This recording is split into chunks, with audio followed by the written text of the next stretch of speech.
Hi guys, I will be reacting to a video in dedication of Pele. As we know, 2 days ago we lost a footballing hero, which really hit the football society. I mean, a 3-time World Cup winner. What else could you ask for? Like, literally a guy who's won the World Cup 3 times. So we're going to be looking at Pele, the man who changed football forever. In, obviously, as I said before, the dedication of a true legend. If we can skip the adverts, of course. Won't you come on? Get up to 50% off showroom kitchen units. Don't be house embarrassed, be house proud with Wix. Find the latest offers at the Google Store. Edson Arantes de Nascimento. Oh, by the way, this is off a great footballing video called the HTC. They've got the HTC 7s, and they've got another channel that's by an Irish guy. This is obviously by a guy from Yorkshire, which is not far away. It's obviously UK. As you can say, this is Pele, in case people have not seen Pele before. Better known as Pele, has died at the age of 82. Universally regarded as one of the See that skill there? Perfect skill. If there was videos of it as well as pictures, it would be better. Pretty better quality, even though that this picture was taken in 1970, and you can still tell that although this is early colouring, it's a perfect image. Greatest footballers of all time. Pele's death comes at the end of a year, which marked the 60th anniversary of him winning his second World Cup at the age of only 21. 8 years later, despite vowing following the 1966 World Cup in England that he would never play at the World Cup again, See, 2 World Cups before the age of 30 is... Actually no, he won 3 World Cups before he turned 30, his last one's 29. So 3 World Cups before he was 30, that's remarkable. The only second youngest person to win the World Cup by far, if I'm right, is Mbappe for France. If anyone else knows who was younger than both Pele and Mbappe, then please message. And obviously in the comments if I've missed anyone out. Pele was once again Brazil's starman in Mexico, where he won a 3rd FIFA World Cup. More than 50 years on, he remains the only man to have won the World Cup 3 times. Pele was not only Some achievement. Immensely talented and a global icon, he also redefined the sport and ensured, even from the age of 17, when he won his first World Cup, that football would never be the same again. In debates around the greatest footballers of all time, which have intensified in recent years, people often begin by saying, "I never saw Pele," to explain why he didn't feature in their thinking. That is fairly reasonable in some respects, but whilst they may never have seen Pele in the flesh, they have seen him every time they have ever watched someone juggle a ball to beat a man, every time they witness a forward feinting to shoot whilst actually dummying the ball and rounding the goalkeeper, and every time they see someone performing a Cruyff turn, a move which Pele perfected more than a decade before Johan Cruyff used it, most famously to embarrass Jan Olsen at the 1974 World Cup, hence its name. Of course, Pele didn't invent all of those skills, and he had inspirations growing up all of his own, but no one had previously played association football with such skill, ingenuity, athleticism and joy as a teenage Pele did up to that point, and arguably no one has since, which saw Pele almost immediately be heralded not just as the greatest footballer of all time, but also as the most revolutionary and influential. The German philosopher Arthur Schopenhauer wrote in his central work, The World as Will and Representation, that the man of talent is like a marksman who hits a mark that others cannot hit. The man of genius is like a marksman who hits a mark that they cannot even see to. By that measure, Pele was undeniably a genius. He was to football what Galileo was to astrophysics, Darwin to biology, and Hendrix to the guitar. Pele took a field that was long established and did things that other players had never even imagined doing, let alone doing several of them, flawlessly, time and time again, against the best players of his generation and some of the greatest of all time. Following the death of an icon like Pele, thousands of obituaries will be written and millions of tributes paid. Many of them will have been drafted years before he even died. I have made several videos on this channel about Pele in the past, particularly to push back against some of the silliest revisionism that is made about it. See, I think people say that Pele scored over 1,091 goals. He probably had. I'm not saying he hasn't, but if he played football in school, but the most goals count as career goals, then fair enough. 1,091 goals, but it's definitely 643, because that's what's being recorded in history. If there's more goals not being counted, then fair enough, we need to find more records for us to know if he's scored more than 647 goals, because he scored 77 goals, I'm pretty sure, for Brazil. Scored over 600 for Santos and scored, could be 43 goals for New York Cosmos. I could be wrong, maybe a little bit more, a little bit less, but please correct me if I'm wrong. His talents and achievements, but in light of his passing, I wanted to take a closer look at the life of Pele and exactly what made him so special.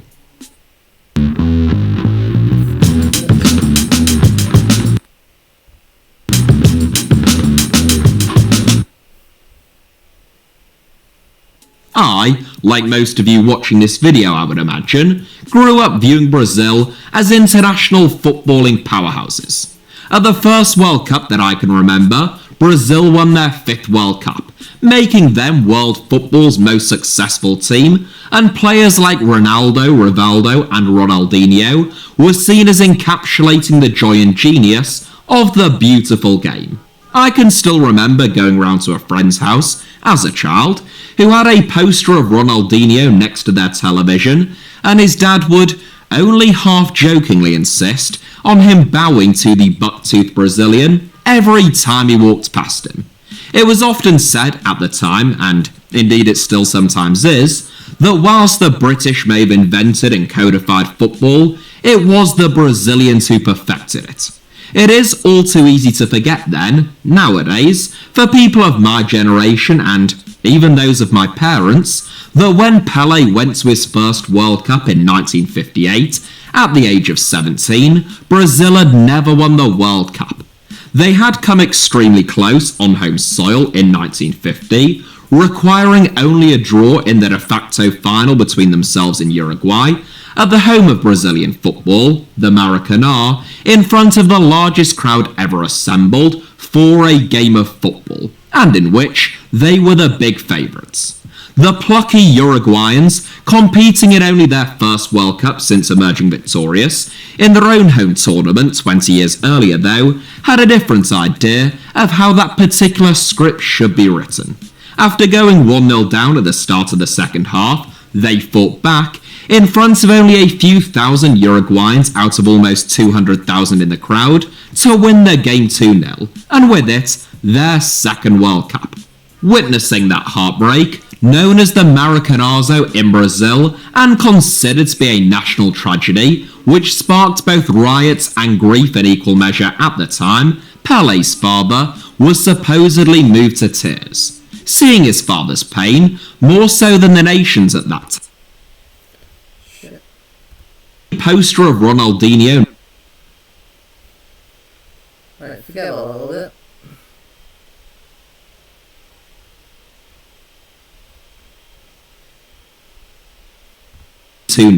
And with it, their second World Cup. Witnessing that heartbreak, known as the Maracanazo in Brazil. I do apologise for that. I accidentally clicked a lot more further than I did. So I'd go back a little. And considered to be a national tragedy, which sparked both riots and grief in equal measure at the time, Pele's father was supposedly moved to tears, seeing his father's pain. See, I would have guessed that was Pele, but he must be at least 15, 16 here, so it must be like when he first started his career off in 1956. More so than the nation's at that time, a 9-year-old Pele allegedly promised him that he would one day win Brazil the World Cup. Were it not for a devastating knee injury, Pele's own father could well have been playing for Brazil at You can tell that they're related. that World Cup. Full name João Ramos de Nascimento, just like his son, Pele's father had a shorter and more memorable nickname. Ah, that's his son. I thought it was fucking Manchester City manager. That he was more commonly known by, namely Dondinho. A tremendous athlete who was particularly celebrated for his enormous leap and heading ability, Dondinho was a sensation at state level, and he famously scored 5 goals in the final of the Itajubense Amateur Football Championship, having played youth team football for Minas Gerais' biggest club, Atlético Mineiro. Dondinho returned to Atlético Mineiro at the age of 22, and he later spent 4 years, in 2 separate stints, playing for Fluminense. But it was an injury that he sustained to his knee in 1940 as a 23-year-old that dashed Dondinho's hopes of becoming a starman at the very highest level. He continued playing football into his mid-30s, legend has it, once scoring 5 goals with his head in a single game, a rare feat which Pele long sought but failed to replicate. But with money hard to come by as Dondinho worked as a milkman alongside playing football, Pele grew up in poverty. From the age of 7, That reminds me of my granddad and then same day as Pele. They shared. Used to sing the song and my granddad was a milkman. Still remember that. he supplemented his family's income by working as a shoeshine boy in his home state, just as Jose Andrade, arguably the greatest South American footballer before Pele, had done in Uruguay as a child as well. If Dondinho could be forgiven for thinking that his 9-year-old son was being a little bit fanciful or naive when he promised him that he would win Brazil their first World Cup, then the idea that he would do it at either of the next 2 World Cups could surely be dismissed as being absurd. And yet, in 1982, legendary Sao Paulo boss Vincenzo Viola named 17-year-old Pele in his squad. In doing so, he made Pele the youngest player to have ever gone to the FIFA World Cup. What was perhaps even more extraordinary, though, was the fact that Pele was injured at the time, and Viola knew that he wouldn't be available for... He was injured while it was at his first World Cup. See there, that's something, isn't it? If you're injured, normally you can't qualify or are ruled out for the World Cup, but knowing that that wasn't an option back in 1958 and he still continued with an injury, very impressive. For either of Brazil's opening 2 games. Nonetheless, his inclusion, while surprising by virtue solely of his age and injury status, was not without merit. Pele had scored on his debut for Santos as a 15-year-old, shortly after signing a professional contract with the club, and the following season, at 16, he scored 41 goals in 38 games. In the 1958 season as a whole, Pele scored 66 goals in 46 games for Santos and 9 goals in 7 games for Brazil. His combined total of 75 goals as a tally for the calendar year was actually the best of his career, and one which wouldn't be beaten until Gerd Muller bagged 85 goals in 1972. Not half bad for a 17-year-old then.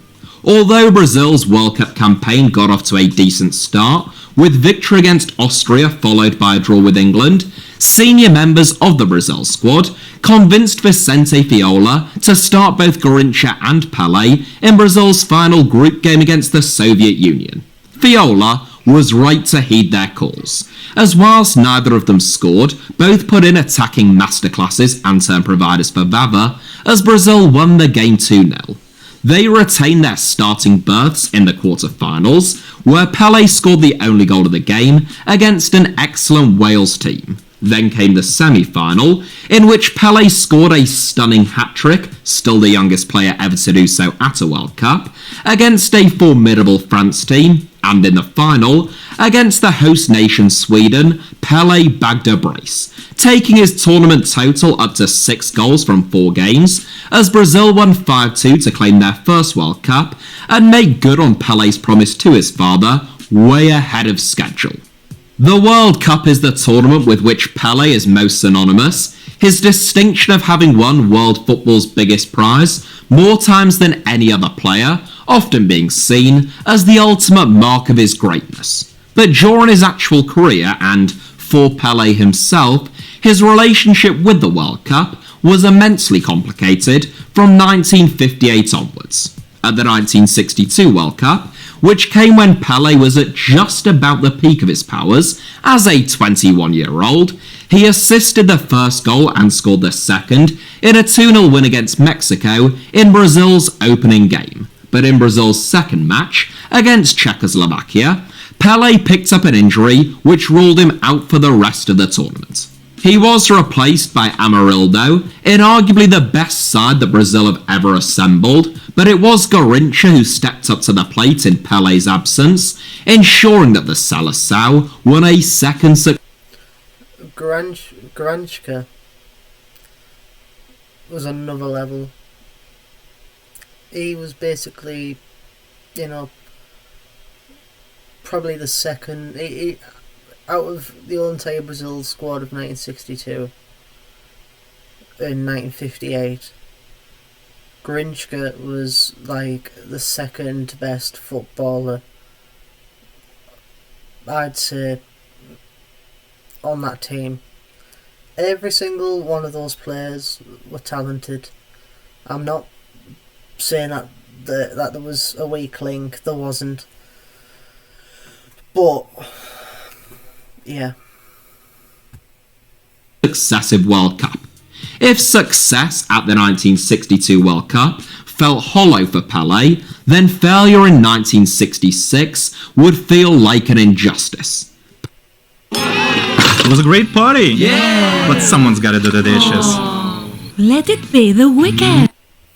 Pele was injured after scoring a free kick in Brazil's opening game once again, this time against Bulgaria, having been on the receiving end of several fouls at a tournament that was marred by vicious tackles. He returned, though still injured, for Brazil's final group game against Portugal, which was a must-win for the Seleção, following defeat to Hungary without him. Pele was once again on the receiving end of a series of tackles seemingly designed to cause maximum damage, with little action taken by the referees, and he was forced to limp off as the 10 men of Brazil lost to Portugal's Eusebio in the days before substitutions and were knocked out of the World Cup.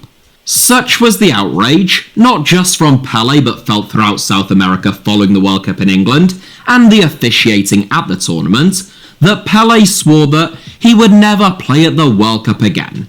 He broke that promise 4 years later in Mexico on the request of Brazil manager and former teammate Mario Zagallo and around 100 million Brazilians at the time in truth.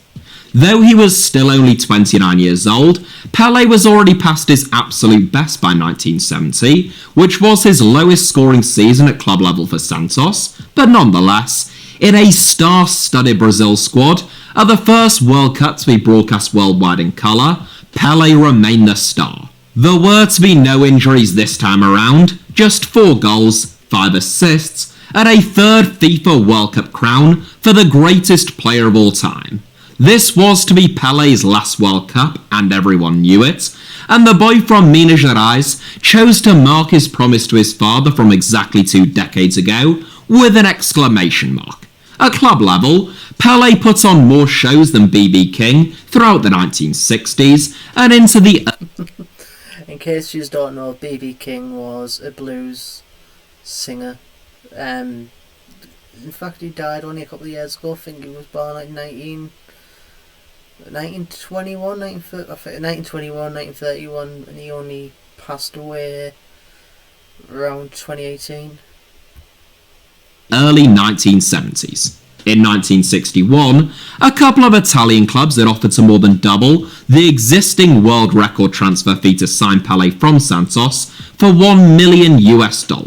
But Brazilian president Janão Quadros declared him a non-exportable national treasure, which prevented Pele from ever leaving Brazil, supposing that he had ever wanted to, and there is little evidence to suggest that he ever did. It's often pointed out that Pele didn't play in Europe, as though it was some kind of black mark against him, when, in actual fact, virtually no leading South American players played in Europe during Pele's peak years. At the 1958, 1962, 1966 and 1970 World Cups, every member of all 4 of those Brazil squads played their club football in Brazil, and they won 3 of them.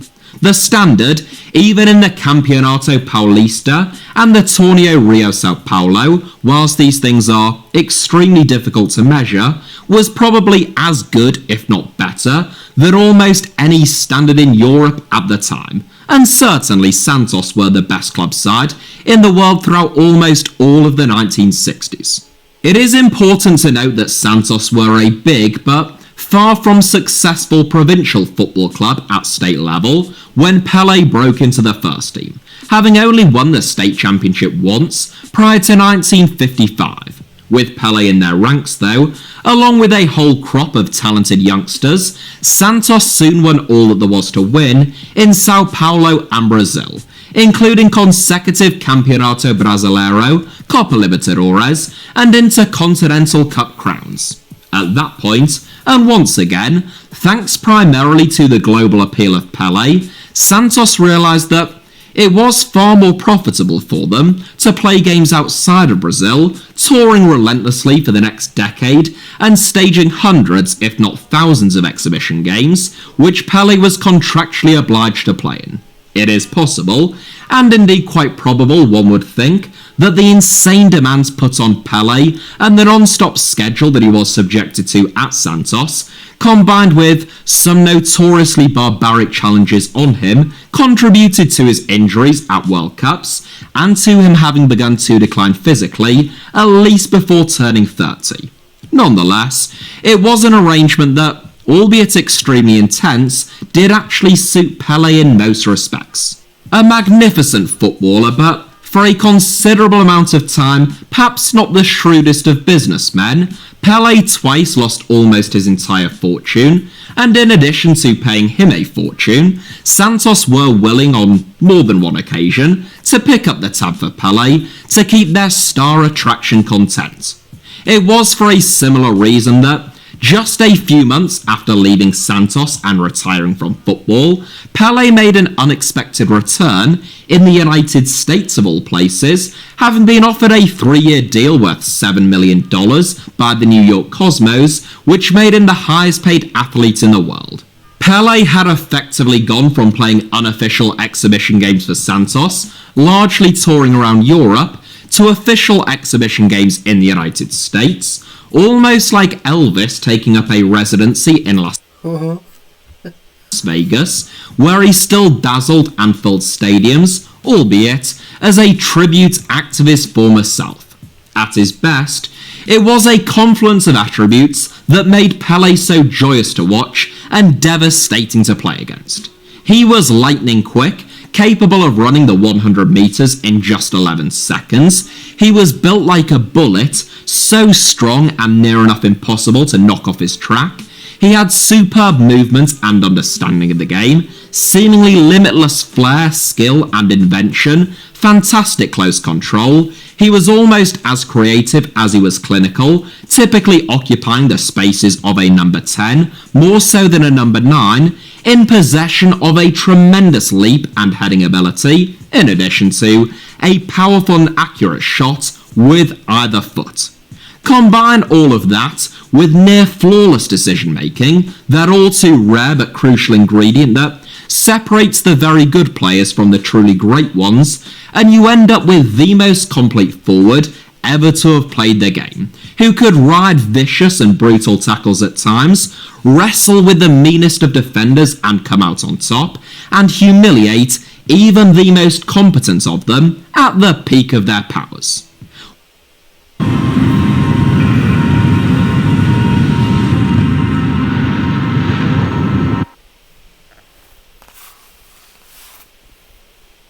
One of the most remarkable things about Pele is that his global reputation as once the undisputed and now merely one of the 3 or 4 greatest players of all time was built despite most people having seen very little, if anything at all, of him during his peak years, at a time before every second of every football match was broadcast in 4K Ultra HD around the entire world.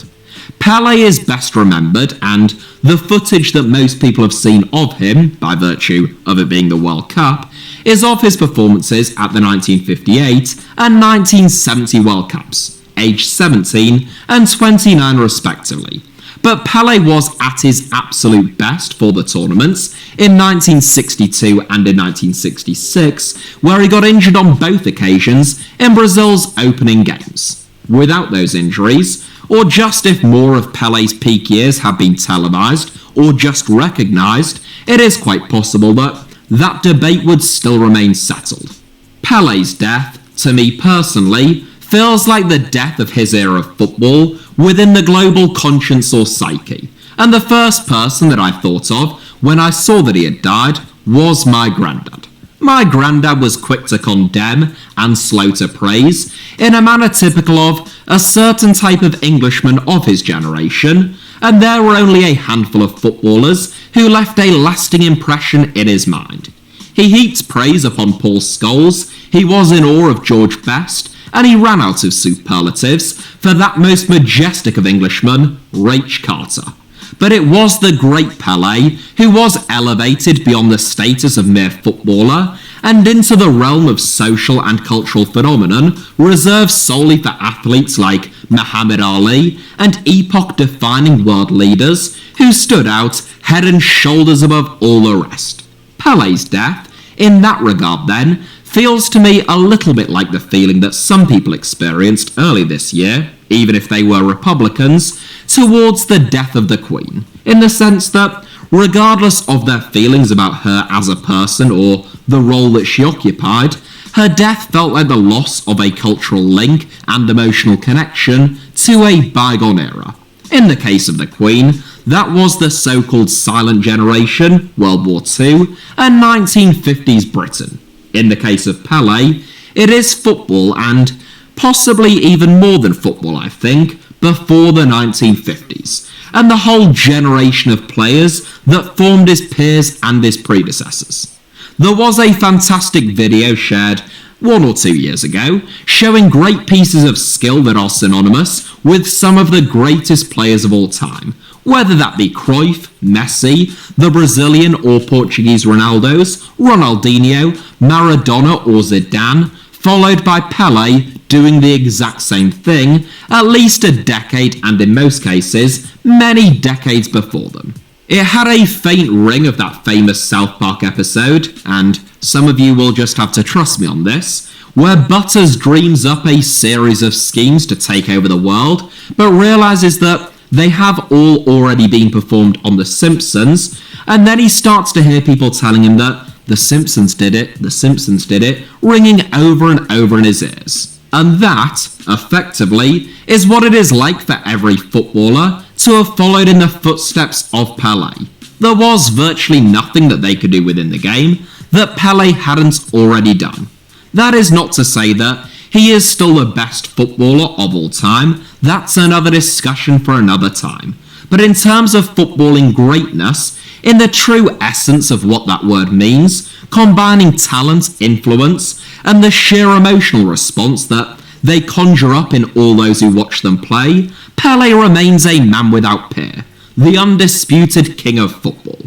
Like so many of the skills that he performed, Pele most likely didn't actually invent the phrase, "Oh, yoga bonito," which translates to "the beautiful game," but he certainly popularised it, and he did more to encapsulate the spirit of it every time he crossed that white line than anyone else in the history of the game. That is it for today's video. I could go on for ages. There are...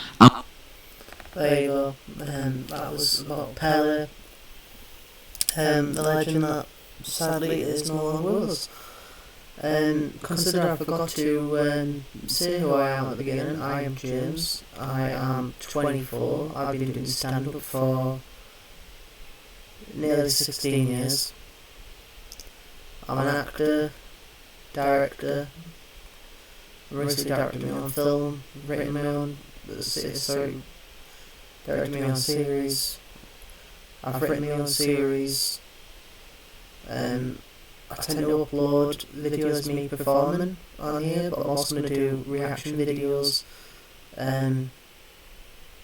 horror reviews, probably my own kill count at some point. There's going to be lots of different things on here. But there will be videos of me performing. I've uploaded videos of me performing on here. I didn't upload videos of me when I was younger because obviously when I started off like nearly 9-year-old, I don't think it'd be right to have an adult recording a young person. Well, not due to the fact that I was being performing stand up, but I just thought in general, you know, because there's some weird people out there. I'm not saying that everyone's weird, but there is weird people out there. So I hope you enjoyed the video. I don't know what I'll do tomorrow. I might upload another video of me performing. I just thought maybe I'll upload a video of me reacting to how Pele changed football in general. And I hope you liked it. Also, if you want to follow me, I've got TikTok, and my TikTok is the Olympic James. I've got a like page, subscribe to my channel, and hit the bell so you know when to be notified when the recent video has been uploaded. And again, I hope you enjoyed the video, and speak to you soon.